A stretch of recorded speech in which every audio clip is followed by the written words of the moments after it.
The following program is an opinion program. The opinions expressed by the hosts and guests of this program are not the opinions of the management, staff, and advertisers of this station. Please direct all criticism, concern, and adulation to the hosts of this program.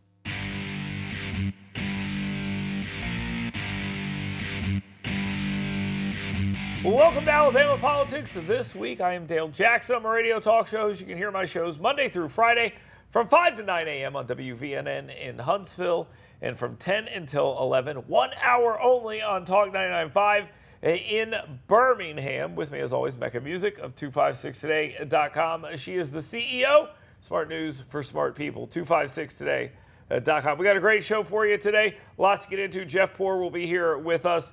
And there's a lot to talk about with Jeff Poor and roads and things like that. And a lot of people don't know this, but he's a bridge killer, a toll bridge killer. Just watch out.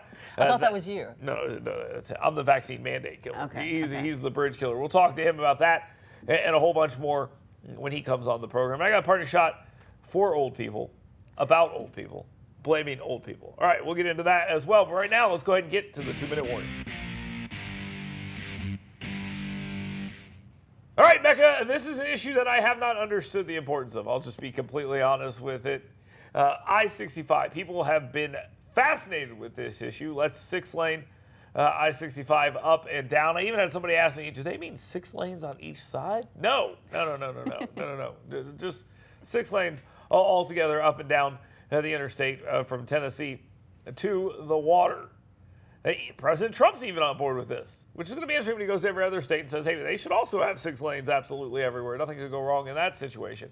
But the governor of the great state of Alabama has said, okay, fine, I'll listen to you. I will widen some of this. I believe from Alabaster to Calera. That's where we're seeing a little bit of a widening. So progress. There are some other road projects as well, but this is the big one.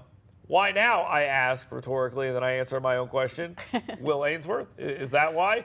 Could that be it? Mecca, what do you think is going on here? I absolutely think that it was a very, very popular issue when Ainsworth brought it up, and I think it has gained steam. And if we know anything, we know that Ivey likes popular issues. Yeah. And this makes a lot of sense. But have you done the numbers on this? I assure you I have not, Becca. Have you? Well, we're talking about basically 7 miles Yeah. for $300 million. So that's about $42 million a mile, maybe? Yeah, sure. Something like that. Widen the whole thing out.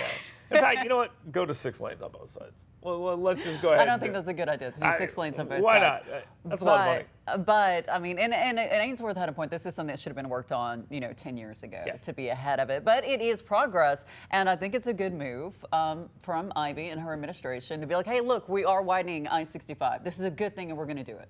So how much was it for 7 miles of I-65 to be widened? About 300. Okay, how much does the tax increase bring in?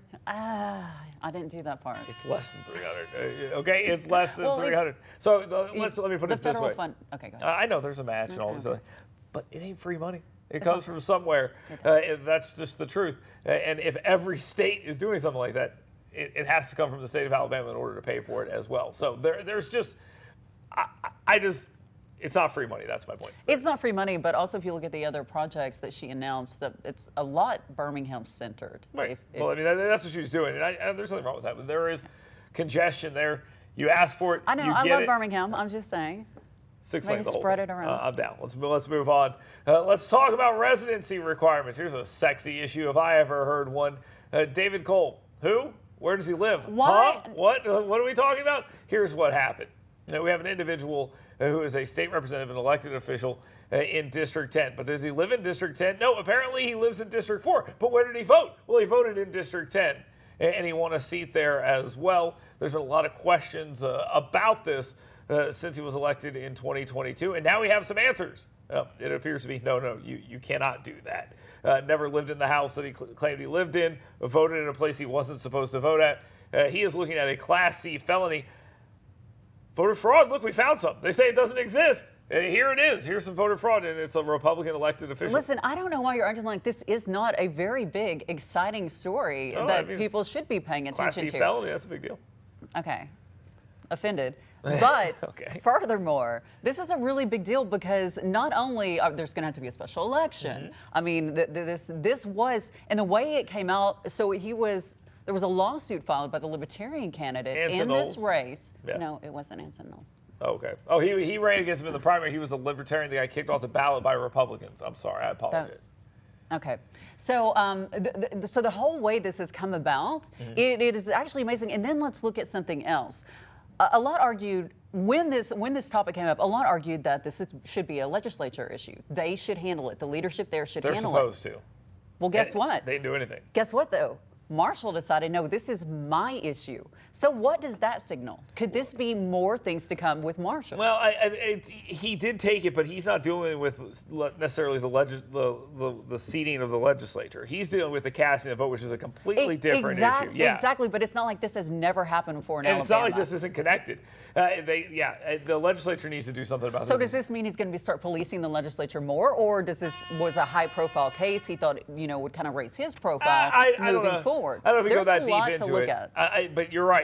The fact is, he went after the voter fraud side of this, yes, as opposed to the district in which he serves. Part of this that is still up to the legislature, and they still haven't done anything. I think this is a sign that they probably are going to have to moving forward. So okay. Let's move on. Let's talk about this library battle and why this battle is even taking place. Multiple groups around the state have been challenging different books in different libraries. What books? Well, you'd be hard-pressed to find them in the actual articles about these stories because the people defending the libraries in these situations don't actually want to talk about the books. How do I know that? Because if I started explaining to you what's in these books they're actually talking about, Mecca would get up and walk off the stage. Please don't. Okay, so I'm just telling you that. I'm just saying. They don't actually want to talk about it. They want to talk about it in an opaque, vague way of how dare you ban these books. I'm going to say this, and I'm going to leave it here. I won't go any more graphically. I think I'm okay with kids, my son's age, not seeing books about 2 6-year-old boys performing oral sex on each other. But that's one of the books that they're talking about. And I'm sorry.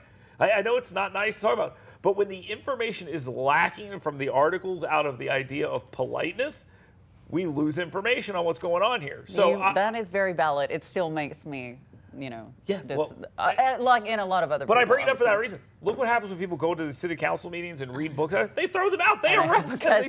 Because it's obscene. But then they say, let's bring it to our kids. A book is not banned when they say the library can't put this in the kids section. Yeah, like this isn't an appropriate situation for these books. Yeah. And I know so many people who are 100% against book bans, but then there is a common sense element where they would also support, no, this book should not be here in this. If they had to defend what's in the content of the books, they would not be able to do it. And by the way, the books that were banned before all of this started were things like To Kill a Mockingbird, which really upset me because no mockingbirds were killed in that thing. It really bothered me about the whole thing. But the simple fact is those were the books because of language and things like that, and that came from the left. But so that's what people think of there, and that's and in this situation specifically, that's not what is happening. No, exactly. And I just think we're lacking the context of what's in these actual books because I think if you went to people and said, "Let me show you a picture," okay, that's fine. Let me show that picture to your kid. You're going to jail. Yeah. All right? I mean, that's what's going on. If you show a kid that picture to my kid, you're going to jail. All right. Let's move on. Let's talk about some polls. There are a couple of interesting polls, both in the state of Alabama and beyond. Tommy Tuberville has been embroiled in what appears to be a never-ending battle with the Biden administration and the Pentagon. And they continue punching away on him, and he continues going, I don't really care about this. I'm going to continue doing what I'm doing, and you cannot stop me. The state of Alabama, about 50% of the people in the state actually know this is happening. And I would say that's a pretty interesting thing considering the saturation this has got nationally. And a majority of those people say they support him in what he's doing. Now, there are some that say he shouldn't be doing this because it's affecting military readiness, which is a blurb that is just repeated over and over again with no actual reasoning to say it. People are not being promoted. That sucks. I mean, it truly does. Nominations aren't being fulfilled. That's terrible as well. But the jobs are getting done. The readiness argument, I think, is a little weak. So let's stop right there for a second. Are you surprised that the people in the state of Alabama are like, yeah, I got him, back him on this issue? Oh, no, I'm not surprised by that at all. I actually thought the numbers were a little low. If you just did Republican primary voters, I think they would be higher. But the military readiness argument that you're mentioning, I would say the argument that I'm hearing most, especially here in North Alabama and the companies and things like that with here, these are real issues for real people. Oh, yeah. Real impacts. Like the guy who's getting, going someplace else and the new guy's going there, their families are being affected. When you feel it, it's terrible. No question about it. Yeah. I mean and this is kind of the worst collateral damage possible. I mean, these are the people serving our country who would like to continue to do their job to serve our country.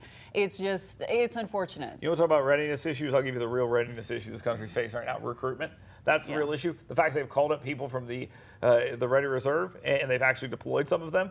That is a real readiness issue, pulling people off who thought their agreements were done. As for the GOP debate polls, Trump slips, Haley, DeSantis seem to be gaining just a little bit. Is it enough? Is it too late? Does it even matter? Oh, no, I don't think this isn't far. I think this is far from over. Okay. I mean, I think Trump is still the clear favorite, but it can all change. Chris Christie, we'll talk about this with Jeff Ford. Chris Christie said on MSNBC's Morning Joe that there will be a debate in Alabama, and he thinks Trump will appear at that because his poll numbers will continue to slide. Do you buy that? Yeah, I think so. And I mean, Trump loves Alabama. Well, I know, but he also loves not doing debates. All right, No, that's fair. So there's that as well. Jeff Ford up next with FM Talk 1065 down in Mobile. We'll talk to him about all of these things and more right here on Alabama Politics This Week. You work hard to earn little escapes because doing your best means being your best. So let us help you discover your best at Premier Dental Spa.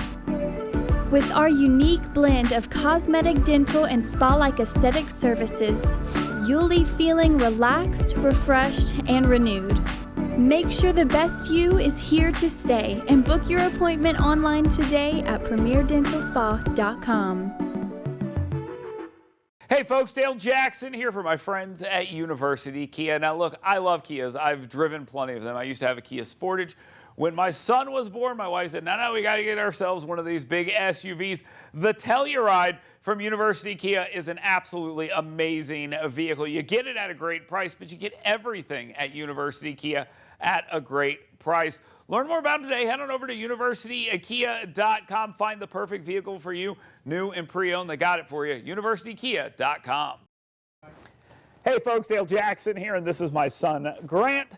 Now, I'm here to talk to you about Top Shelf Customized Cleaning. He's a handful, I'm a handful, and if I want to stay married, I need Top Shelf Customized Cleaning to come and take care of my house. They do an amazing job for me, and they'll do an amazing job for you. Cindy loves them. I love them. Grant loves them as well. Check them out on Facebook. Top Shelf Customized Cleaning. And don't forget, call them today, 256-417-9122. And when you talk to them, make sure you tell them Grant sent you.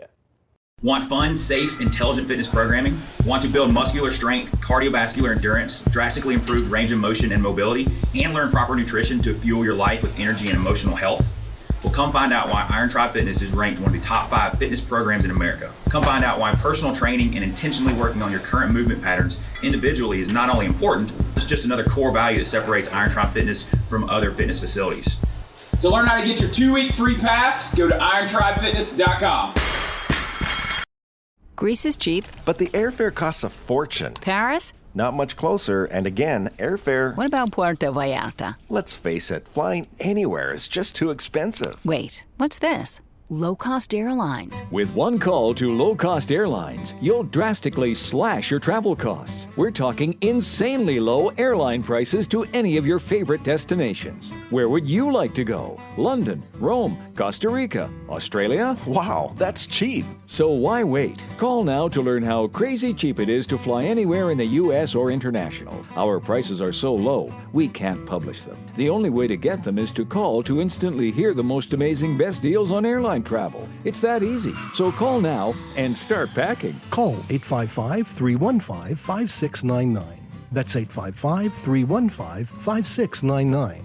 855-315-5699. That's 855. WVNN is the only radio station of relevance in North Alabama with the most live and local talk you'll find anywhere. Start your day with the Dale Jackson Show every morning at 5 a.m., followed by the Yeffy program at 9.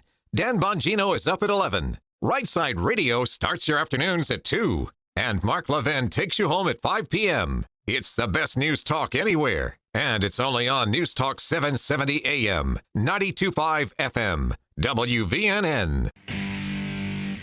Welcome back to Alabama Politics This Week. I am Dale Jackson. With me, as always, Mecca Music. And our guest this week is Jeff Poor, FM Talk 106.5 down in Mobile.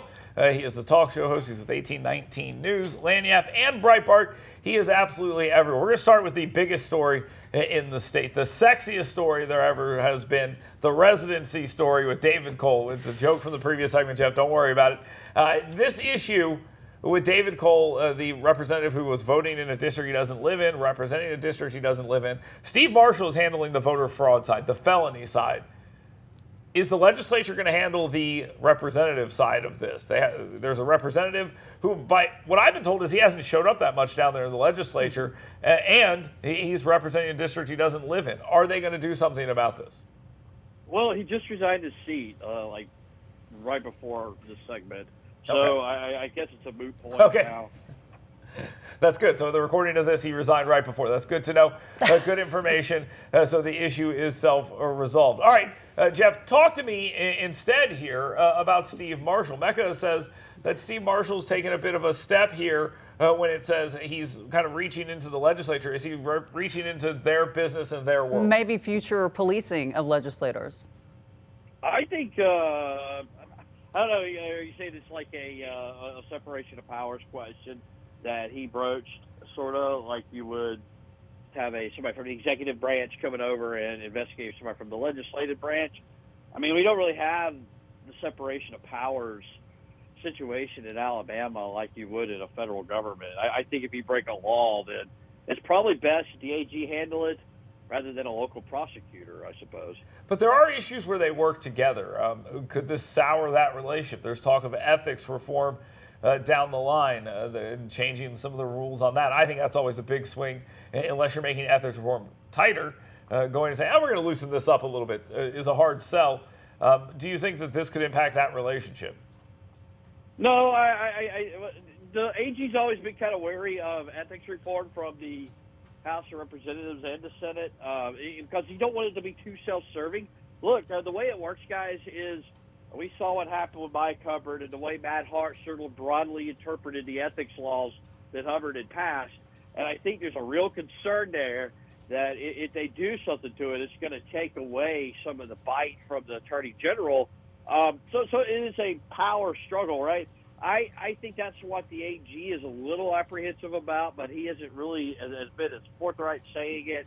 One thing Marshall will tell you is they need to do something about the Ethics Commission and its role in ethics, which I think he'll probably speak more about in the coming months. Jeff, going back to this particular seat, District 10 in North Alabama, talk to us a little bit. A special election will have to be held. Talk to us about special elections, and do you expect any surprises? I think the Democrats could pick this seat up. I don't know that necessarily the last candidate, Maryland Land, would be the one, but it is a purple district. It was a tight vote total. David Cole was not a very good candidate to speak of because this controversy's been around for a while, but no one's really stepped up to the plate. I don't know who would run for that seat. I think it could be a really good one, low turnout election where if Democrats get organized, they might pick one off here. Okay, there you go, special session right there. We were talking about these polls earlier. Let's go into that real quick. Tommy Tuberville enjoying some support amongst the majority of Alabama voters, or plurality, I guess might be the right way to say that, of Alabama voters when it comes to dealing with his issue with the Pentagon and their abortion policies and the Biden administration, et cetera. Were you surprised to see that, or did you think the numbers might be bigger for his support in the state of Alabama? Well, I think what matters is the support among Republicans. It doesn't surprise me that the numbers maybe aren't as high when you take into account registered voters as a total. If you just take Republican registered voters, I think he probably maxes out there. That's what really matters because that's who votes in the Republican primary. Not that this issue will be anywhere hanging over him if he chooses to run again in 4 years. So, Jeff, that's actually the exact same point I brought up. But talk to me a little bit about, yes, he does have voter support. I think we all agree on that. But there are real-world impacts for people involved that are caught up in these holes and things like that. Do you think the more personalized this issue becomes, it could hurt him? Well, here's what I would say. I think anytime you decide the sanctity of life over military holds or what that means to Space Command, I mean, if you're in the right place on that issue, people are going to say it's a moral choice. So what's the moral choice Tommy Tuberville has made here? That's the point he's got to make when he talks to these folks. Now, maybe they frown upon it because of the real-world impacts, but it's a moral choice I think that he's making here with these holds. As long as he sticks to his guns, he should be fine. Yeah, I tend to agree with that. All right, let's talk about I-65. You're sort of a road guy. There's been some stories in the past where maybe some people have assigned killing of bridges and stuff to you. Here, I-65, very important. This has been a big topic of conversation with Will Ainsworth and others. Now we're going to 6-lane, about 7 miles for $300 million. Is this going to make people happy? No, it's a start, like Ainsworth said, but it's a hard 6 miles. I mean, it's in a very populated area. It probably needs to be first. But it's from Alabaster to Calera in Shelby County. Very important, I would say, getting that done. But I don't think it's going to make people happy. I think people are looking at the more rural parts, like in Chilton County, where you'll get backed up on interstate 200 miles away from Orange Beach because of checkout time down at Orange Beach. No, I think that is a very valid point. But why do you think now that, Ivey has come out and said this is happening after previously, raising concerns about, this isn't the focus area right now? Well, so we knew that these projects were in the works. We knew that the 3 projects she announced were in the works. The 65, the interchange in 459 in Hoover, and then the I-459-59 fix up in Trussville. We knew they were in the works. I think this is nothing but a PR ploy to show that she is trying to do something because the lieutenant governor and members of the legislature are just hammering her on the West Alabama corridor, and John Cooper is not doing her any favors with some of his shenanigans, the Alabama Department of Transportation. Yeah, and there's a lot of I like shenanigans. I like that. Yeah, that's good. And there's a lot of those going on in that body, including him still being there, and we'll have to see if that goes anywhere as well. All right, let's start with the libraries here for a second. I've always found this issue to be very interesting, especially when you watch as the journalists on the pro-First Amendment side, because everyone who has a problem here is anti-First Amendment, hate it. I'm just so mad about the First Amendment. And they get into this battle where it's like, you guys are attacking librarians. It's like, well, the librarians are just being asked, hey, could you move that porn somewhere else? I mean, you don't see the penthouse in the periodicals section, and you're asking, can you move those things? And they're like, no, those kids need to have access to 2 6-year-olds going at it. That's the issue. Jeff, why do we find people latching onto these issues and not wanting to talk about the particulars of the content that's being discussed? Because it's an easy way to hammer. It's a blunt force instrument to use against Republicans, and I mean, there is no downside for them to do that. I think because they can oversimplify the issue. They're not going to get to do us because look what they did, Dale. They did the same thing to DeSantis in Florida. So if it worked in Florida with the national media, why would it work in Alabama? Well, don't you think that if people get into what's in the content of these books that they're actually talking about, don't you think people would say, okay, this is probably a little weird? Oh, absolutely, but that's not what they're doing. They're trying to, like you said, make it a First Amendment issue. And if you ever watch like an MSNBC report about it, or read a John Archibald AL.com column about it, never gets you the particulars. It's just that these mouth-breathing Christian rubes from flyover country want to burn books, and they're coming for your libraries. You better watch out. Yeah, no, that's exactly what was said in the article by Archibald. That is 100% exactly what it said, that it was the Christians coming, and they had a huge problem with this. And he linked to one of the books, and it was probably the least objectionable one. And in that book, it is a graphic depiction of a terrible event that happens in India of sex slavery and all this other stuff, but it's very graphic. You could make the argument that there is some value in that one. The other stuff is just, I hate to say this because I sound like an old man, smut. I mean, that's what it basically looks like, well, and they don't want to defend that. They just want to normalize the behavior in the eyes of children and get that out of the way so we don't, when they're adults, they're not having this same discussion about, what's okay and what isn't. It's a cultural ploy by institutions in our state that people object to. Yeah, and that's why I always want to point out, like, there is some there are arguments to be made about different parts of this material. Like one of these books, as I just mentioned, does have some quality in it, and there's a reason why you might want to have that in a young adult library or something like that. But the other stuff, it's a little smutty, and I don't think there's much reason for it. All right, Jeff, thank you very much. We appreciate your time here today. Jeff Poor, FM Talk 106.5 down in Mobile, 1819 News, Lanyap, Breitbart. The guy is absolutely everywhere, and he kills bridges for fun. So Jeff Poor, thank you very much for being here. Mecca Music, out of here. So the show's going to get a lot better here. It's Alabama Politics this week. You work hard to earn little escapes because doing your best means being your best. So let us help you discover your best at Premier Dental Spa. With our unique blend of cosmetic, dental, and spa-like aesthetic services, you'll leave feeling relaxed, refreshed, and renewed. Make sure the best you is here to stay and book your appointment online today at premierdentalspa.com. Hey folks, Dale Jackson here for my friends at University Kia. Now look, I love Kias. I've driven plenty of them. I used to have a Kia Sportage. When my son was born, my wife said, no, we got to get ourselves one of these big SUVs. The Telluride from University Kia is an absolutely amazing vehicle. You get it at a great price, but you get everything at University Kia at a great price. Learn more about them today. Head on over to universitykia.com. Find the perfect vehicle for you, new and pre-owned. They got it for you. universitykia.com.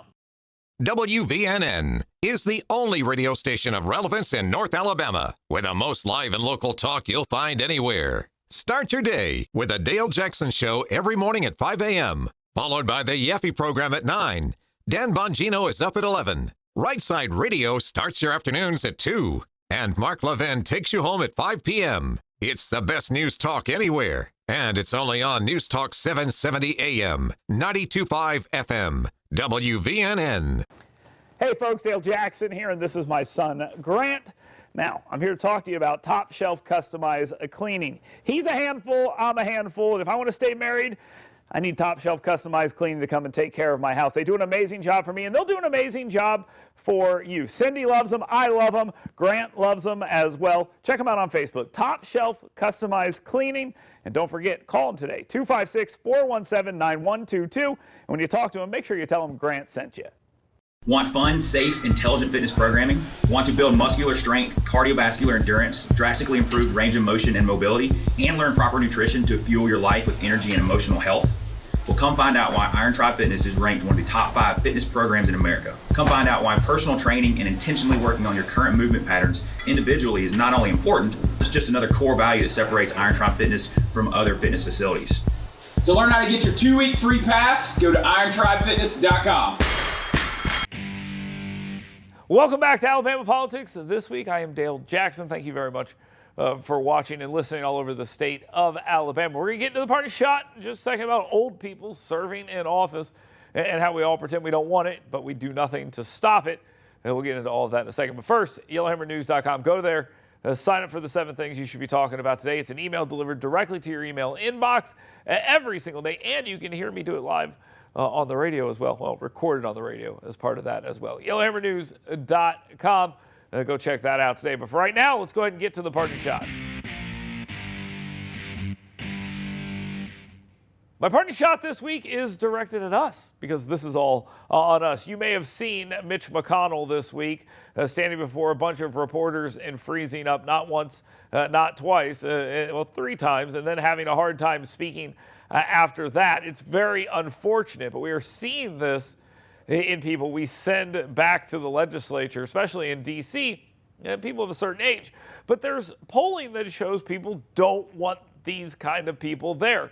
Joe Biden, Democrats, Republicans, and independents saying he is too old to serve. Even Donald Trump, Democrats and independents saying he's too old to serve. Republicans still on board, and he acts a lot younger. Some say way too young, but that's another story for another day. You have Dianne Feinstein, who had to be told the other day, or last session, to just vote yes on something she clearly did not understand.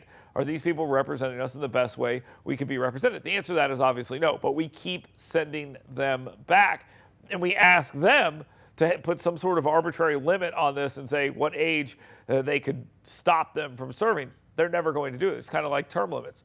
they're never going to do it. So the only way to stop this is to stop sending people there. Put term limits on them yourself. If they are too old and they are too frail and they're unable to do the job, then don't send them back up there. But if they're doing a good job and you like what they're doing, you'll continue to send them back up there. So again, that's on us, not on them.